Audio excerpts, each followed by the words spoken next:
শীতকালে আমরা অনেকেই বুঝতে পারি না যে কতটা পানি পান করা উচিত এবং কোন ধরনের পানি আমাদের শরীরের জন্য ভালো। আবার গোসলের সময় ঠান্ডা পানি নাকি গরম পানি ব্যবহার করব, সেটাও একটা বড় প্রশ্ন। আজকের এই ভিডিওটিতে আমরা এই দুটি গুরুত্বপূর্ণ বিষয়ে আলোচনা করব।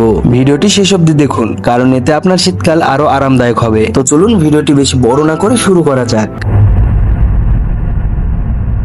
শীতকালে গরম পানি দিয়ে গোসল করা ভালো নাকি ঠান্ডা পানি দিয়ে, এই প্রশ্নটি অনেকেরই থেকে যায়। শীতকালে অতিরিক্ত ঠান্ডায় আমরা গরম পানি দিয়ে গোসল করি, তবে বেশি গরম পানি দিয়ে গোসলে সাবধানতা জরুরি। বেশি গরম পানিতে গোসল ত্বকের ফলিকলস নষ্ট করে দিতে পারে, মুখমণ্ডলের চামড়া অনেক নরম হয়, তা পুড়ে যাওয়ার আশঙ্কা রয়েছে। অতিরিক্ত গরম পানি যেমন চুলের জন্য ক্ষতিকর, আবার মস্তিষ্কের ওপর চাপ সৃষ্টি করে। তাই মাথায় অন্তত ঠান্ডা পানি বা হালকা কুসুম গরম পানি ব্যবহার করা উচিত। আবার শীতকালে স্বাভাবিক তাপমাত্রার পানিও অনেক ঠান্ডা থাকে। অতিরিক্ত ঠান্ডা পানিতে গোসল করলে অনেকের ফুসফুসে সমস্যা দেখা দিতে পারে, শরীরের তাপমাত্রা হুট করে নেমে যেতে পারে, বেশি সংকুচিত হয়, ঠান্ডা, টনসিল, সর্দি কাশিও দেখা দিতে পারে, বিশেষ করে যাদের ঠান্ডাজনিত সমস্যা আছে। তাই আমাদের অবশ্যই হালকা কুসুম গরম পানি দিয়েই গোসল করতে হবে এই শীতকালে।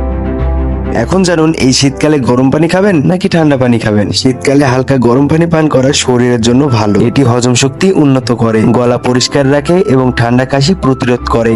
আপনি এই শীতের সময় ঠান্ডা পানি এড়িয়ে চলুন, কারণ এটি শরীরের তাপমাত্রা কমিয়ে দেয় এবং সর্দি কাশির ঝুঁকি বাড়ায়। আপনি চাইলে হালকা গরম পানিতে আদা বা মধু মিশিয়ে পান করতে পারেন, যা শরীরকে আরো উষ্ণ রাখবে। আর এখন জানুন, দিনে কতটুকু পরিমাণে পানি পান করবেন। একজন প্রাপ্তবয়স্ক মানুষের প্রতিদিন 2 থেকে 3 লিটার পানি পান করা উচিত। শীতকালে তৃষ্ণা কম অনুভব হয়, তাই নির্দিষ্ট সময় পরপর পানি পান করার অভ্যাস গড়ে তুলুন। সকালে ঘুম থেকে উঠে 1 গ্লাস হালকা গরম পানি পান করুন।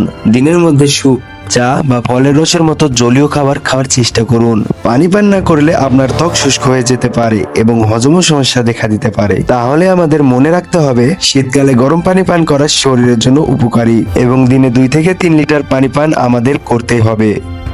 যদি ভিডিওটি ভালো লেগে থাকে তাহলে লাইক করুন এবং শেয়ার করুন, আর আমাদের চ্যানেলটি সাবস্ক্রাইব করে আমাদের পরিবারের সদস্য হয়ে যান। তাহলে ভিডিওটি এখানেই শেষ করা যাক, দেখা হচ্ছে পরবর্তী ভিডিওতে।